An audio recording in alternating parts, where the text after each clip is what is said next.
विद्यार्थियों, आज हम हिंदी पाठ 4 मेरी स्मित पाठ को पढ़ाने जा रहा हूं, जिसके कवि हैं डॉक्टर रमाकांत श्रीवास्तव।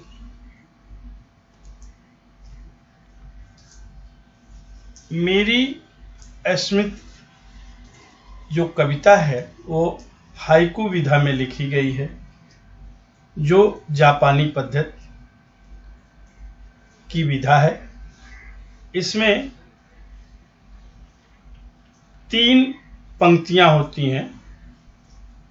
प्रथम पंक्ति में 5 अक्षर, द्वितीय पंक्ति में 7 अक्षर और तृतीय पंक्ति में 5 अक्षर, कुल मिला के कुल 17 अक्षर होते हैं।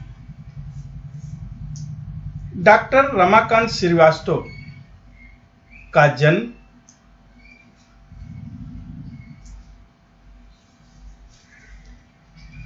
1921 में रायबरेली उत्तर प्रदेश में हुआ था। परिचय: डॉक्टर श्रीवास्तव जी 1944 से अब तक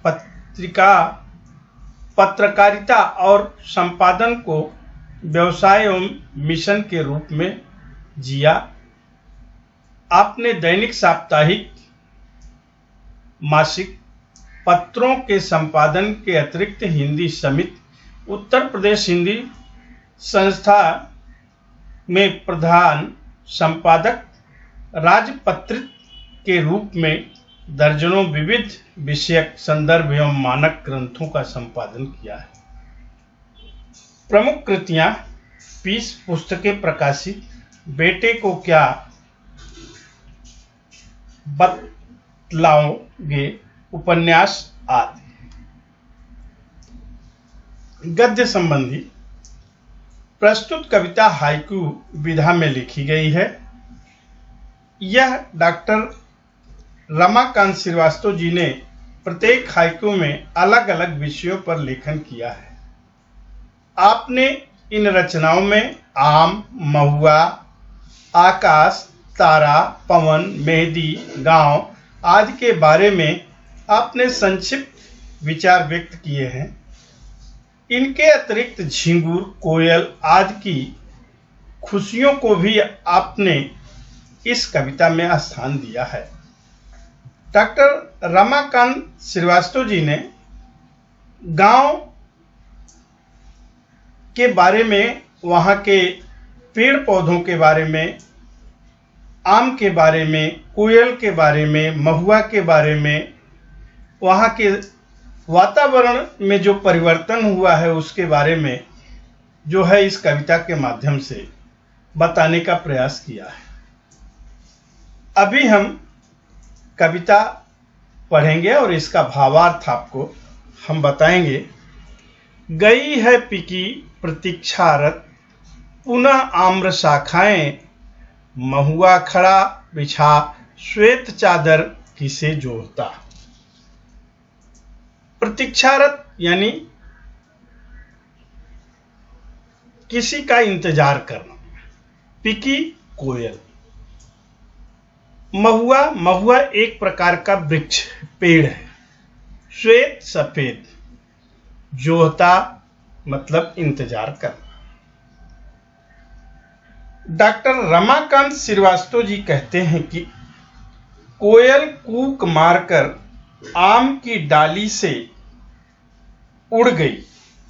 कोयल के उड़ जाने के बाद आम की डालियां कोयल के पुनः डालियों पर बैठकर कूक मारने की प्रतीक्षा करती रहती हैं। ठीक उसी तरह शहर से गांव आए लोग गांव में कुछ दिन बिताकर वापस शहर लौट जाते हैं।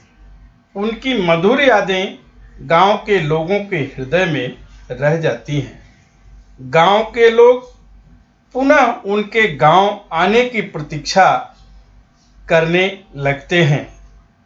महुआ के सफेद फूल उसके पेड़ के उसके पेड़ के जैसे महुआ फूलों की सफेद चादर बिछाकर किसी का इंतजार कर रहा है। महुआ की तरह ही गांव के लोग शहर गए अपने परिजनों का इंतजार करते रहते हैं। अभी ये पहले पैराग्राफ का इसका भावार्थ मैंने आपको बता दिया। अभी मैं सेकंड जो पैराग्राफ है उसका हम भावार्थ आपको बताएंगे। किसकी व्यथा छा गई बनघटा, नभ है घिरा, साँझ का तारा किसे खोजने आया आम निशा में। व्यथा माने होता है पीड़ा, साँझ माने होता है शाम, निशा माने होता है रात्रि। डॉक्टर रमाकांत श्रीवास्तव जी कहते हैं कि आसमान में काली काली घटाएं छाई है। कभी को वे घटाएं किसी दुखी व्यक्ति की पीड़ा जान पड़ती है। कभी का मानना है कि ठीक उसी तरह गांव में रहने वाले लोगों के मन में शहर गए अपने परिजनों से बिछड़ने के कारण दुख की घटा छा गई है। कभी कहते हैं कि शाम होने पर आकाश में अनेकों तारे टिमटिमाने लगते हैं। टिमटिमाते तारों को देखकर ऐसा प्रतीत होता है कि जैसे वे रात में चारों ओर फैले अंधकार में किसी को ढूंढने आया है। ठीक उसी तरह रात होते ही घर के बुजुर्ग बार बार शहर जाने वाले मार्ग पर नजर दौड़ाते हैं।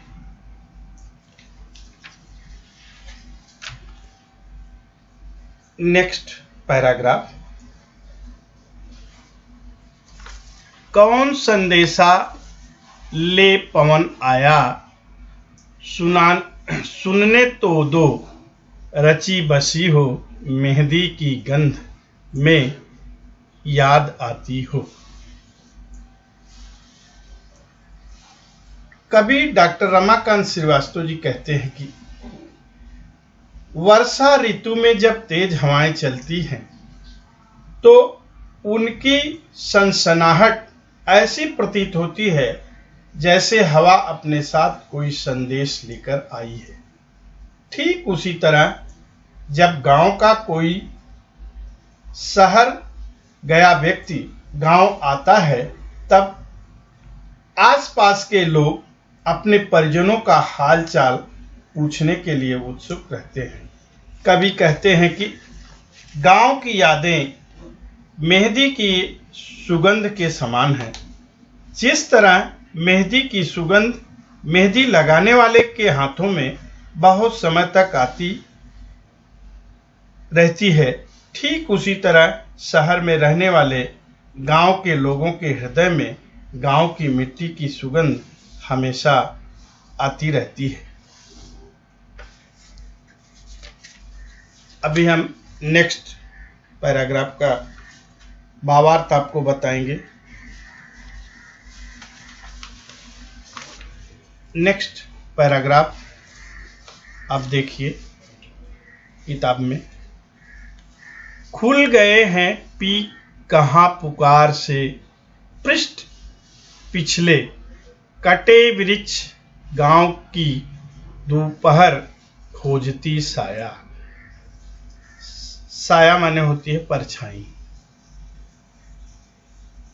कभी कहते हैं कि वर्षा काल में पपीहा की पी कहाँ की आवाज सुनाई देती है। पपीहे की आवाज से बीते हुए समय की घटनाएं याद आ गई। कभी कहते हैं कि गांव में पेड़ों की कटाई होने के कारण पेड़ों की संख्या में कमी आ गई है। ग्रीष्म ऋतु की दोपहर होने पर लोग धूप से बचने के लिए पेड़ की छाया खोजते हैं, परंतु उन्हें कहीं छांव प्राप्त नहीं होती। ठीक उसी तरह गांव में एकाकी जीवन जीने वाले लोग बुढ़ापे में सहारा खोजते हैं, परंतु उन्हें सहारा देने वाला कोई भी नहीं है। Next paragraph. गांव मुझको, मैं ढूंढता गांव को, खो गए दोनों। वर्षा की सांझ बजाते सहनाई, छिपे झिंगुर। अभी यहां पर साज माने तारा, सहनाई एक प्रकार का वाद्य यंत्र है, झिंगुर एक प्रकार का कीड़ा है जो बारिश के मौसम में संध्या काल होने पर जूं जूं की आवाज जो है वो निकालता है और वह आवाज बहुत ही भयानक महसूस होती है। ऐसा मालूम पड़ता है कि जैसे कोई शहनाई बजा रहा हो, वह झिंगुर की आवाज। अब मैं इसका भावार्थ आपको बताता हूं। कवि डॉक्टर रमाकांत श्रीवास्तव जी कहते हैं कि गांव में रहने वाले लोग शहर गए अपने परिजनों को याद करते हैं। शहर में रहने वाले लोग भी अपने गांव और परिजनों को हमेशा याद करते हैं, परंतु दोनों का मिलन नहीं हो पाता। वे दोनों अपनी व्यवस्था की जंजीरों में जकड़े हुए वर्षा ऋतु में शाम होने पर ताल तलैयों में छिपे झिंगुर नामक कीड़ा मधुर आवाज में बोलता है। उसकी आवाज सुनकर ऐसा प्रतीत होता है जैसे कोई शहनाई बजा रहा है।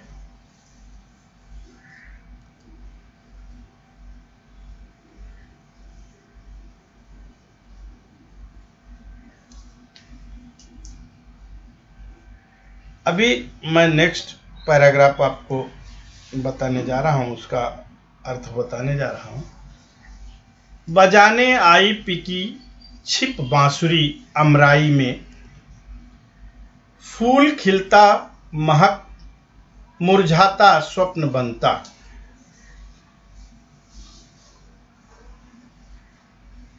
कवि कहते हैं कि कोयल आम के बगीचे में मधुर आवाज, आम के बगीचे में छिपकर मधुर आवाज में कूकने लगी। उसकी आवाज मुरली की मधुर ध्वनि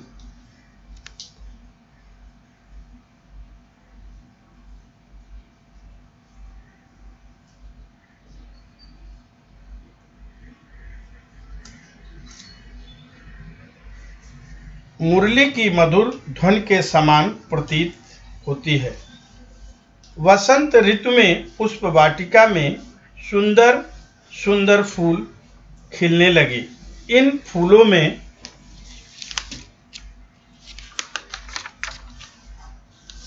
फूलों में सुगंधित फूल मुरझा जाते हैं। ठीक उसी तरह गांव के लोगों के मन में शहरी लोगों के आगमन की आशा से प्रसन्नता होती है।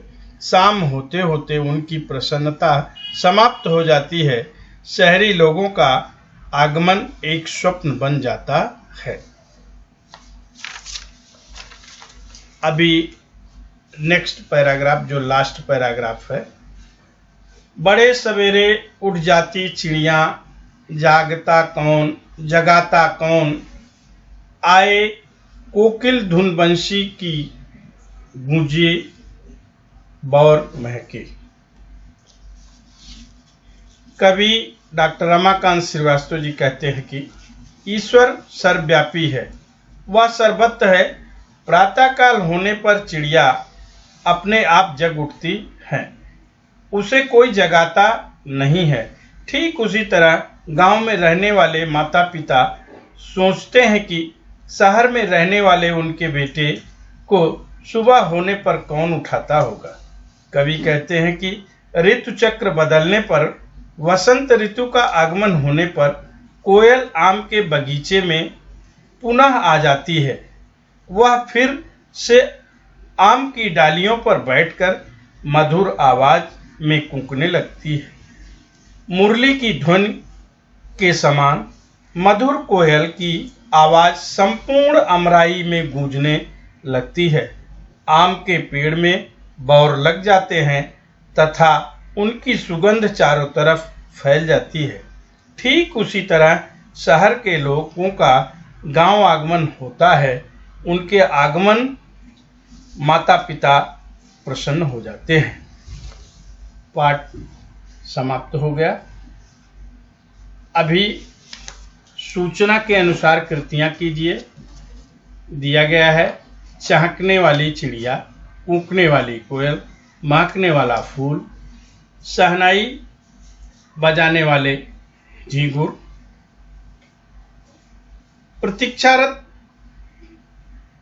प्रतीक्षा करने वाली आम की डालियां, संदेश देने वाला पवन, खो जाने वाला कवि और गांव, खोजने आने वाला सांझ का तारा।